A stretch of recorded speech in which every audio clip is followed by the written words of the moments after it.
My younger sister showed up at my door, covered in bruises. Her husband's family had been beating her for months, so I did what our parents refused to do, and now they're all behind bars. Pause with me for just a moment. Subscribe to support this channel. And in the comments, share where you're watching from so we can celebrate our global community. The knocking started at 2:17 in the morning. Not the polite tap of a neighbor, but desperate pounding that made my apartment door rattle in its frame. I remember the exact time because I'd been staring at my phone, debating whether to text my ex back. That decision suddenly felt microscopic compared to what waited on the other side of that door. When I opened it, I didn't recognize her at first. The woman slumped against my doorframe looked like a stranger wearing my sister's face. Janae's left eye was swollen shut, a grotesque purple balloon where her beautiful brown eye should have been. Blood crusted around her split lip. Her yellow sundress, the one she'd worn to her wedding 2 years ago, was torn at the shoulder, revealing bruises in various stages of healing. Some fresh and angry red, others fading to that sickly green-yellow color. "Elvira," she whispered, and that's when I knew. That's when my baby sister collapsed into my arms, and I felt her ribs through the thin fabric. She'd lost at least 30 pounds since I'd last seen her at Mama's birthday dinner 3 months ago. She'd worn long sleeves that day in July. I should have known. God, I should have known. Who did this to you? I pulled her inside, my hands shaking as I locked the door behind us. She flinched when the deadbolt clicked.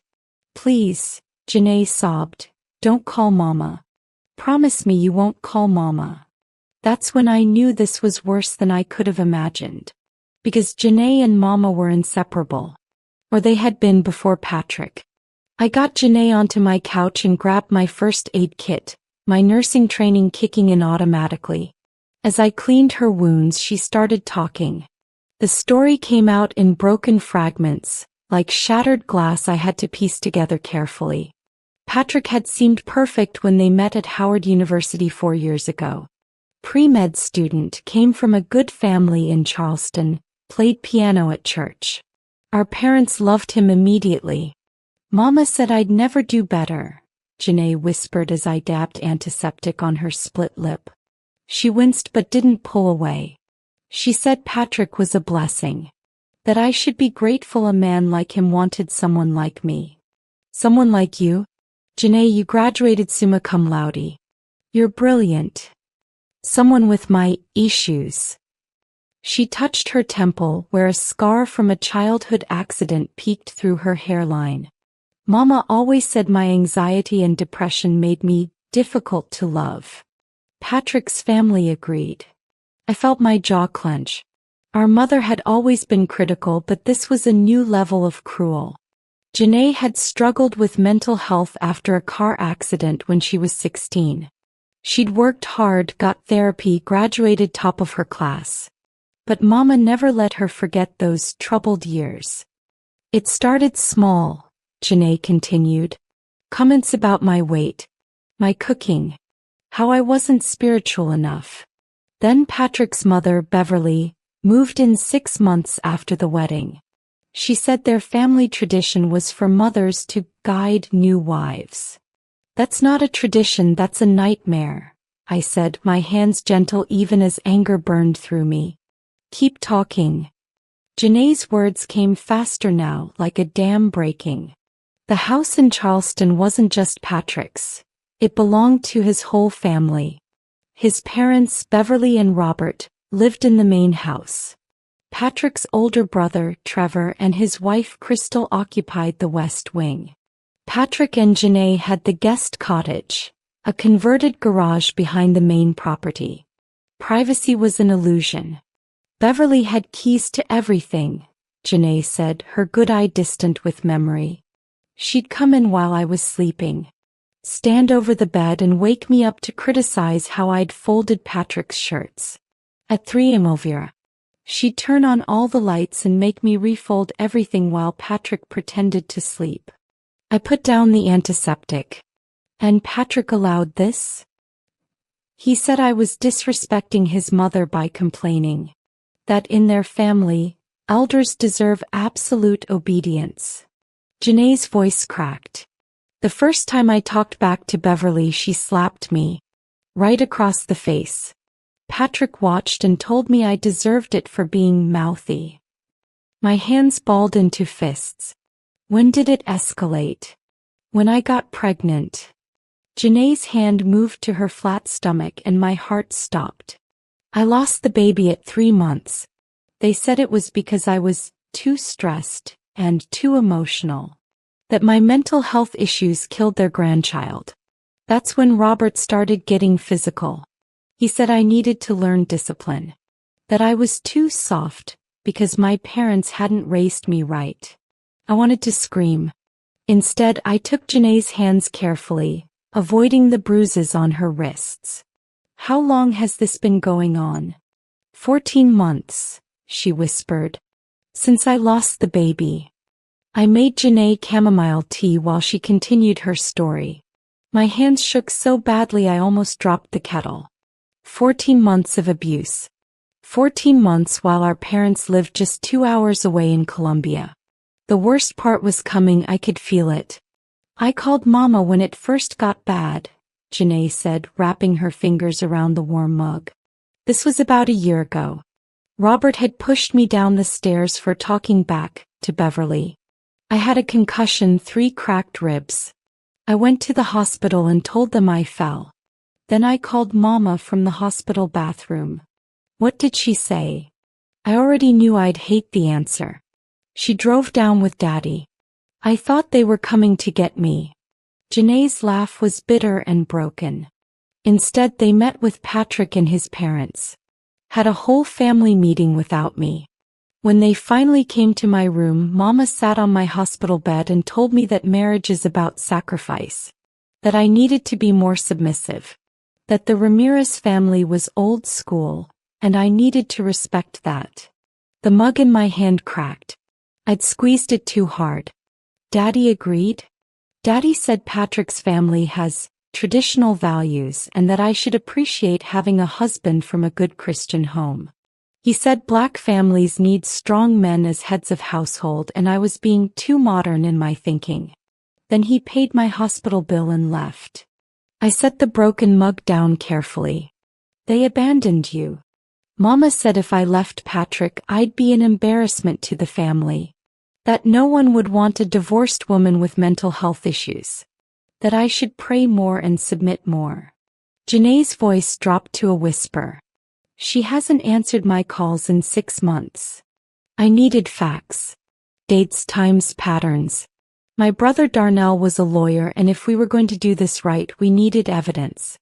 I grabbed my laptop and started taking notes while Janae talked, her tea going cold. Tonight was different, she said.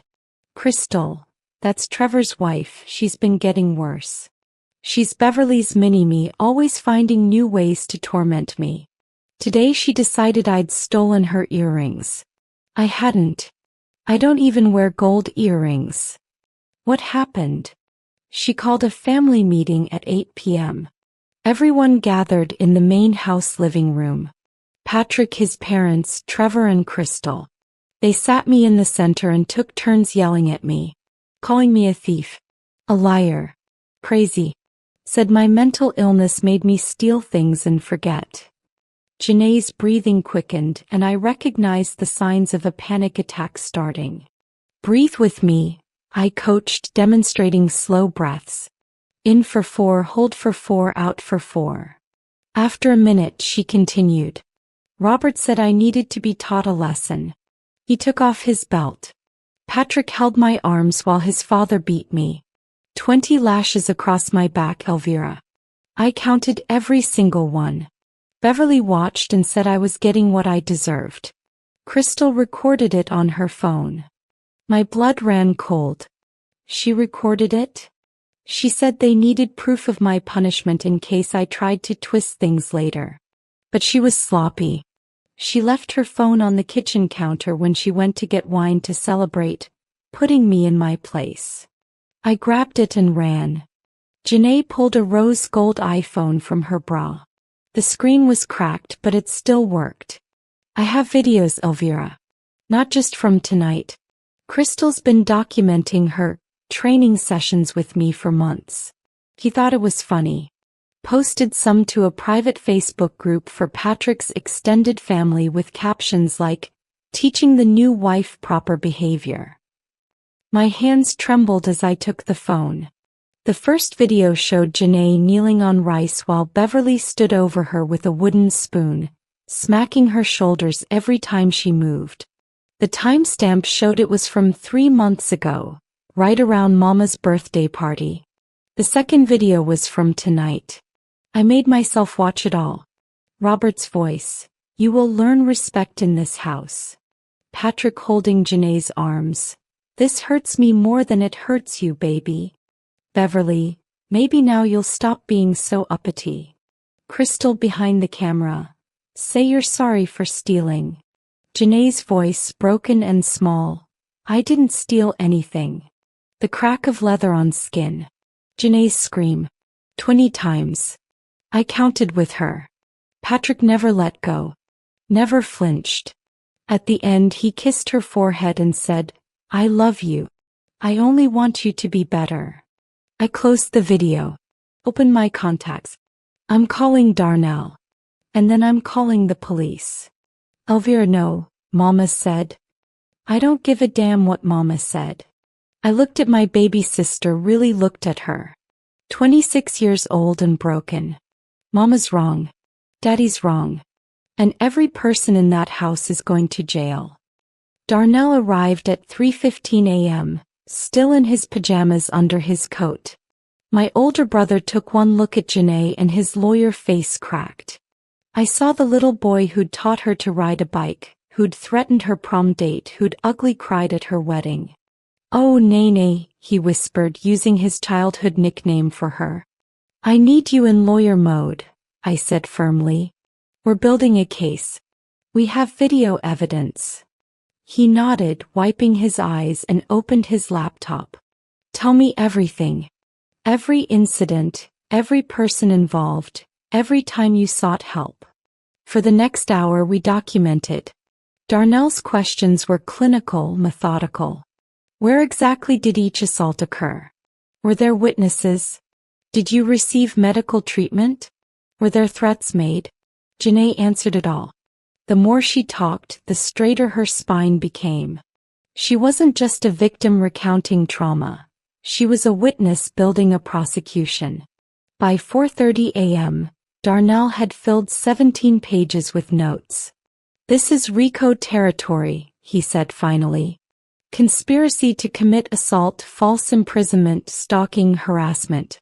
And if Crystal shared those videos in a group chat, that's distribution of evidence of a crime. They were stupid enough to document everything." He looked at Janae with fierce pride. "You're incredibly brave. You know that." "I don't feel brave," she whispered. "Brave isn't about feeling fearless," Darnell said. "It's about being terrified and still choosing to fight." He grabbed that phone and ran. That took courage. I squeezed Janae's hand. "Darnell, what about Mama and Daddy?" "They knew. They chose not to help." His jaw tightened. "We'll deal with them separately. Right now, let's focus on the people who actually committed crimes." At 6 a.m. we went to the police station. I'd helped Janae shower carefully, documenting every bruise with my phone camera first. 23 distinct injuries, not counting the welts on her back. Some so old they were fading. Others fresh from tonight. Detective Sharon Morrison took our statement. She was a black woman in her 50s with kind eyes that turned hard as steel when she saw the videos. "How long has this been happening?" she asked Janae directly. 14 months of physical abuse. 2 years of psychological and emotional abuse. Detective Morrison's pen stopped moving. 2 years. And you're just now reporting. "I tried," Janae said, her voice stronger than I'd heard all night. "I told my parents. They told me to submit and pray. I told my pastor. He said wives should respect their husband's leadership. I called a domestic violence hotline once, but Patrick found the number in my phone history and his mother broke my fingers. She held up her left hand where her pinky and ring finger sat at slightly wrong angles. Jesus Christ, Morrison whispered. Then louder, I'm sorry. That was unprofessional. But I'm a mother and I'm struggling here. She looked at me. You're her sister? I am. And I'm a nurse at Columbia General. I can testify about her injuries. Good. We're going to need that. Morrison pushed a box of tissues toward Janae. Honey, I need to ask you something hard. Why did you stay? Janae didn't hesitate. Because everyone I loved told me leaving was worse than staying. Because I believed I was worthless. Because they convinced me I deserved it. She paused. And because they threatened to have me committed.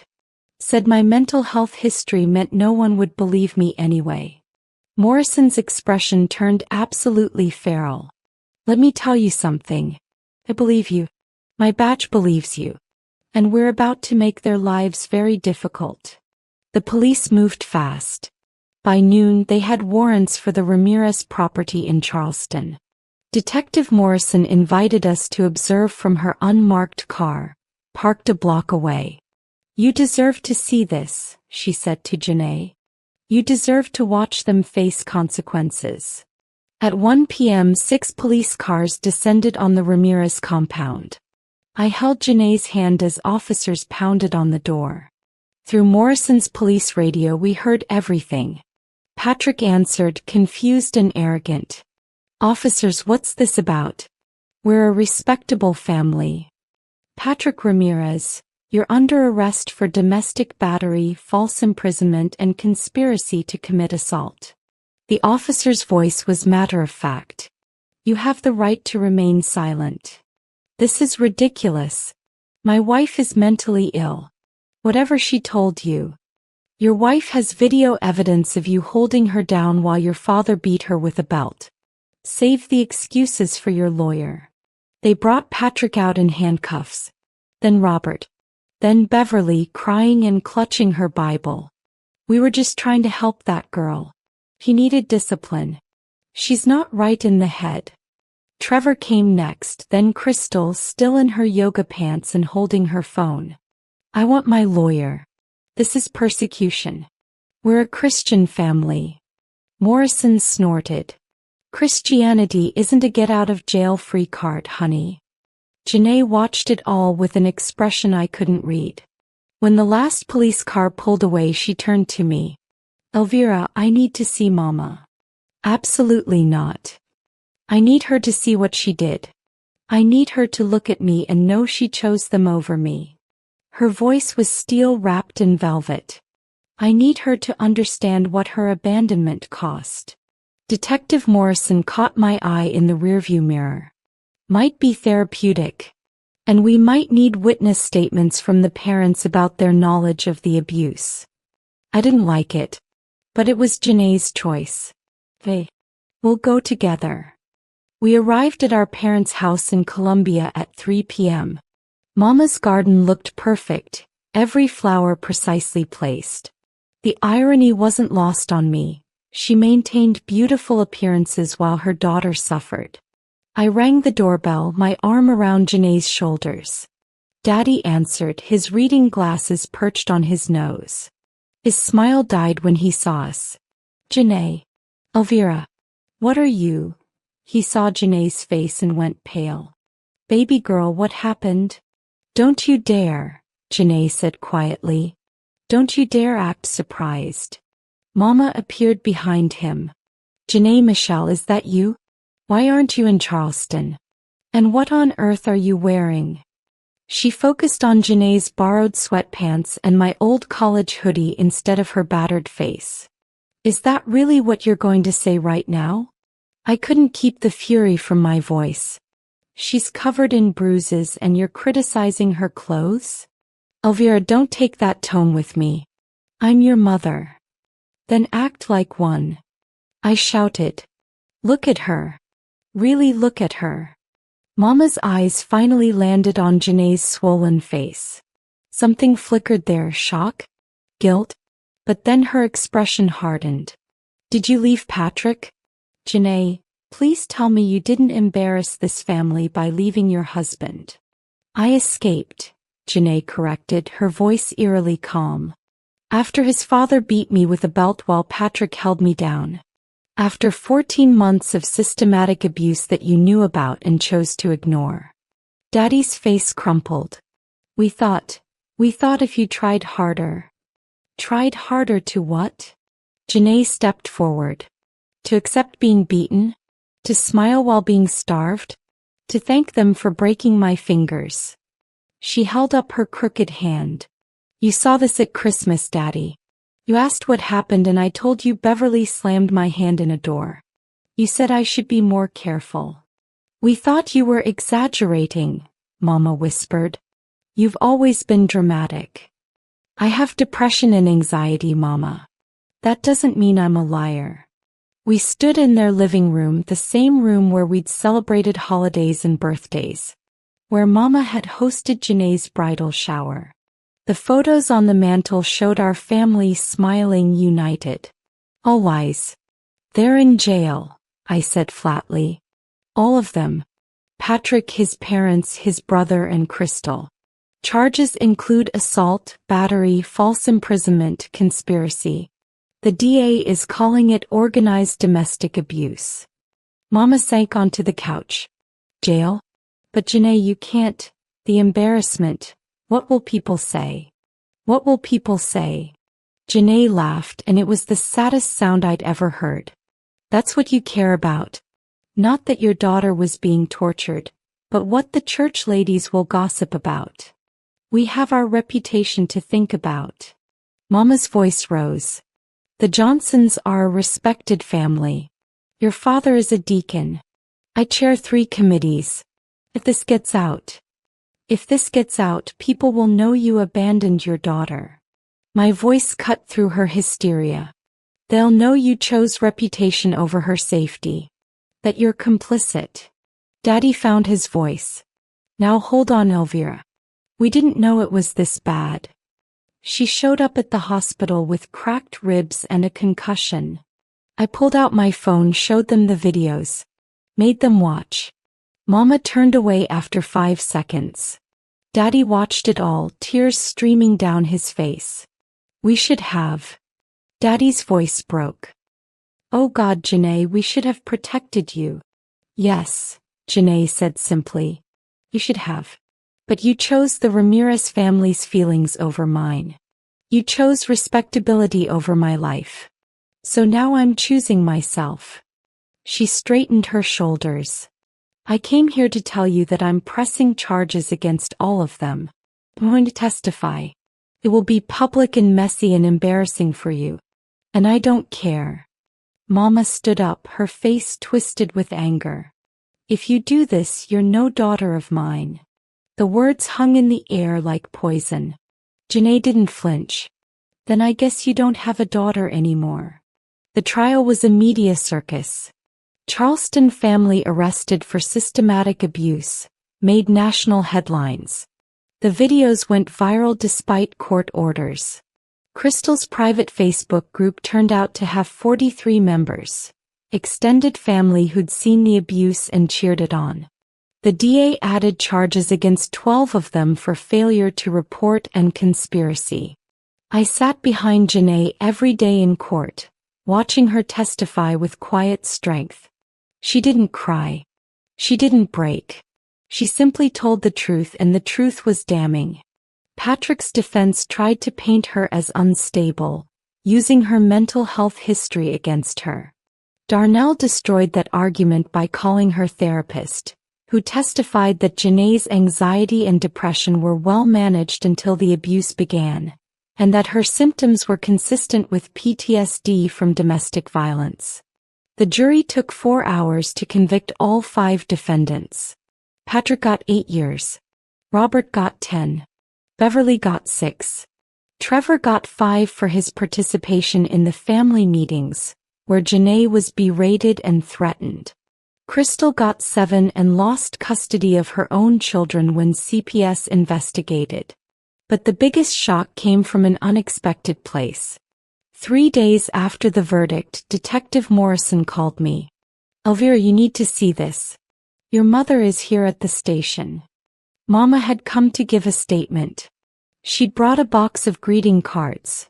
Every card Janae had sent over the past 2 years. Birthday cards with desperate messages tucked inside. Anniversary cards with hidden pleas for help. Christmas cards with coded language that Mama had ignored. "I'm not asking for forgiveness," Mama said when I arrived. Her eyes were red and swollen. "I don't deserve it. But the DA needs to know that I saw signs. That I could have stopped this and didn't. If my testimony helps Janae's civil case against the Ramirez family, then I'll give it." It wasn't redemption. It wasn't even close. But it was acknowledgement. Janae moved into my apartment permanently. We converted my office into her bedroom, painted it the lavender she'd always loved but Patrick said was too childish. She started therapy 3 times a week, joined a support group for domestic violence survivors, and slowly began to reclaim herself. 8 months after that terrible night, she stood in my kitchen making pancakes when she suddenly laughed. A real, genuine laugh. "Elvira, I just realized something. I haven't had a panic attack in 2 weeks." "That's amazing, Nene." I used Darnell's nickname and she smiled. "I got a job offer yesterday. Teaching position at Columbia Middle School. I'd be close to you." She flipped a pancake with practiced ease. "Is it weird that I'm scared to be happy? Like something bad will happen if I let myself feel good. That's normal after trauma. But Janae, you're allowed to be happy. You fought for this." She nodded slowly. The civil case settled. The Ramirez family's insurance paid out. It's enough to finish my master's degree and have a cushion. She paused. "Mama wants to meet for coffee. I don't know if I'm ready." "You don't have to be. It's your choice, your timeline." "I know." She plated the pancakes, added blueberries and syrup. "But maybe someday. When I'm stronger." He was already the strongest person I knew. Janae had survived hell and chosen to thrive instead of merely exist. She turned her pain into power, her trauma into testimony that put 5 people behind bars and freed herself from a nightmare.